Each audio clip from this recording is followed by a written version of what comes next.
नमस्कार। डिम्पलवाड़ी चैनल में आपका स्वागत है। मिहिका, मैं तुम्हारे कदमों में दुनिया की हर खुशी लाकर रख देना चाहता हूँ। तुम्हें आलीशान लग्जरी विला में रखना चाहता हूँ। और देखो हम कर क्या रहे हैं। धूल मिट्टी में सने गड़े मुर्दे उखाड़ रहे हैं। ओ मानव, कम ऑन। हिस्ट्री, माइथोलॉजी और आर्कियोलॉजी मेरा पैशन है। मुझे ऐसा लगता है मैं टाइम मशीन से पीछे लौट गई हूँ। वही समय दोबारा जी रही हूँ। मैं तो जिंदगी भर ये सब कर सकती हूँ। और मत भूलो, लग्जरी सारी इसी तरह धूल में मिल जाती है। अभी जहाँ हम हैं, यह भी राजमहल ही था उस जमाने में। पता है मिहिका, मैं मानता हूँ हर कहानी में कुछ सच्चाई तो होती है। यह काम मैंने इसीलिए चुना। क्या पता कोई गड़ा खजाना या प्राचीन गुप्त विद्या, कोई सिद्धि ही मिल जाए, कोई जिन, कोई यछड़ी ही। मानो इन सब चक्करों में मत पड़ो, तुम्हारा दिमाग खराब हो जाएगा। मैं तुम्हें खोना नहीं चाहती किसी कीमत पर। अरे यार, तुम तो इतनी सेंटी हो रही हो जैसे सचमुच ही। खैर छोड़ो। देखो राधा दीदी ने चाय बना ली या नहीं। अब इस वीराने में कैफे तो मिलने से रहा। दोनों धूल झाड़कर उठ खड़े हुए, साथ लाया टिफिन खाया और चाय पी। दूर दराज की साइट्स पर काम करते अक्सर अपने खाने पीने की व्यवस्था साथ रखनी होती थी। वापस लौटकर मानव ने जल्दी से बैग खोला और एक दुर्लभ प्राचीन ग्रंथ निकाला जिसमें यक्षिणी साधना की विधि थी। अगर ये मुझे मिल जाए तो चुटकियों में मैं अमीर बन जाऊंगा। वह सब होगा जो मुझे चाहिए। बस इतने समय मिहिका को अपने से दूर रखना होगा। एक बार मैं सब कुछ पालूं, फिर हम दोनों हमेशा खुश रहेंगे। आखिर को बड़ी मुश्किलों से उसने मिहिका को आगे की पढ़ाई के लिए अमेरिका जाने को तैयार कर लिया। पूर्णिमा की रात शमशान में वह भोजपत्र पर लाल चंदन से अनार की कलम द्वारा किसी यक्षिणी का नाम लिखकर उसका आवाहन कर रहा था। पिछले कई दिनों से वह व्रत और 1 लाख बार मंत्र जाप कर रहा था। तभी चांद बादलों में ढक गया। मौसम खराब हो गया। तेज बिजलियां चमकने लगी और मूसलाधार बारिश शुरू हो गई। मानव ने आंखें खोली और जो देखा उसको मानो लकवा मार गया। जमीन तक लुढ़कते लंबे घने काले बाल, लाल लाल बड़ी आंखें, दोनों कानों तक फैली भयानक मुस्कान के साथ बड़े बड़े दांत और जला हुआ चेहरा। उसके सामने एक भयंकर दैत्याकार आकृति खड़ी थी। तू मेरा वरण करना चाहता है ना? ठीक है, मैं सदा सर्वदा तेरे साथ रहूंगी अब।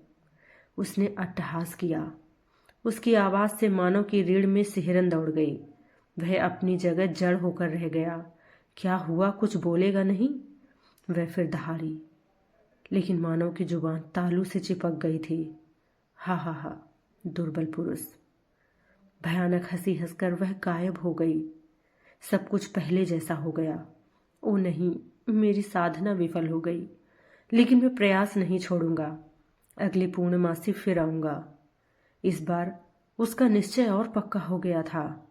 सारी विधियां करके उसने 108 बार आहुति देकर हवन पूरा किया। इस बार जो उसके सामने प्रकट हुई थी, उसे देखकर मानव के होश ही उड़ गए। यह कोई भयानक पिशाचिनी नहीं, बल्कि अनिंद सुंदरी थी। इतनी सुंदरता उसने सपनों में भी कभी नहीं देखी थी। तो तेरा संकल्प पक्का निकला। मेरे भयानक रूप से एक बार विचलित होकर भी तू पुनः आ गया। पर तू जानता है ना कि मेरा वरण बस प्रेमिका के रूप में ही किया जा सकता है। मेरे अलावा तू किसी और स्त्री के बारे में सोच भी नहीं सकता, और मुझे हर रात्रि संतुष्ट करना पड़ेगा।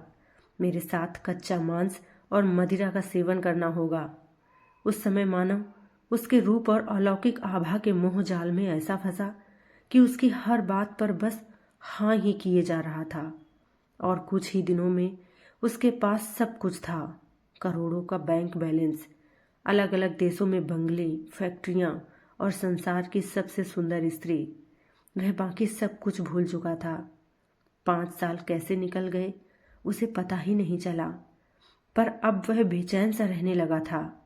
मुझे अपना परिवार चाहिए, एक बीवी चाहिए जो बस बिस्तर में मेरे साथ ना हो, बल्कि जिसके साथ मैं अपनी सारी बातें शेयर कर सकूं। सुबह वॉक करने जाऊं, शाम को चाट गोलगप्पे खाने, जो मेरी पसंद का खाना बनाए और मैं उसकी पसंद का। मैं ऊब गया हूँ कच्चा मांस खाकर। मैं चाहता हूँ मेरे प्यारे प्यारे बच्चे हों। और तुच्छ मनुष्य, तू हमेशा तुच्छ ही रहेगा।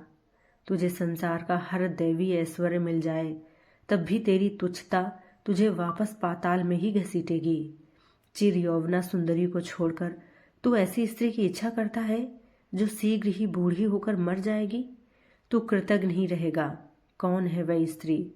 यक्षिणी ने उसके माथे पर हाथ रखा। ओह, मिहिका है वह। अब जीवित नहीं बचेगी। नहीं, तुम मिहिका को कुछ नहीं करोगी। मैं तुम्हारी इच्छा पूर्ति करता आया हूं हमेशा से।